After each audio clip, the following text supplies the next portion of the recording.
तर जनता पाठीमागे खंबीरपणे उभी राहील असा विश्वास असल्याचं अतुल सावे म्हणाले। आमचे नेते पदाधिकारी वेगवेगळ्या भागात जाऊन प्रचार करतात असंही सावेंनी म्हटलंय। वेगवेगळ्या योजना आणि कामांचा लेखाजोखा जनतेसमोर मांडला असं अतुल सावे यांनी म्हटलंय। दरम्यान अतुल सावे हे भाजपचे संभाजीनगर पूर्व विधानसभा मतदारसंघाचे उमेदवार आहेत। फॉर्म भरल्यापासून दुसऱ्या दिवशीपासून आमच्या दरवेळेसच्या पद्धतीने प्रत्येक वॉर्डामध्ये डोर टू डोर प्रचार करतोय।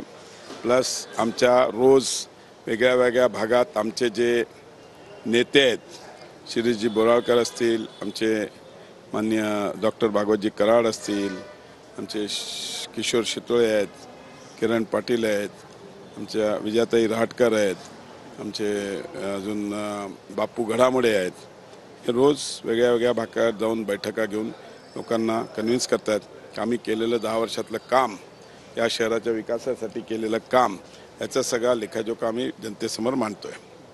मी 10 वर्षात या शहराच्या विकासासाठी जसा सर्वात महत्त्वाचा प्रश्न रस्त्याचा होता तो मार्गी लावला, कचऱ्याचा प्रश्न होता तो पण मी तत्कालीन मुख्यमंत्री देवेंद्र फडणवीस साहेबांच्या मागे लागून 300 कोटी रुपये त्या योजनेसाठी आणले।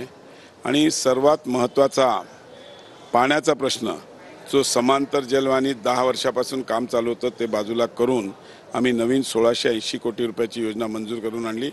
आणि आज आम्हाला आनंद आहे की ती योजनेची कॉस्ट वाढली तरी आम्ही केंद्रातून अमृत योजनेतून त्याला पैसे आणून आज जवळजवळ 2740 कोटीची योजना पूर्ण होत आहे। पुढच्या 3 महिन्यात त्या योजनेचा पहिला टप्पा सुरू होईल आणि एप्रिल मे मध्ये दुसरा टप्पा सुरू होईल आणि या शहराला मुबलक पाणी मिळेल।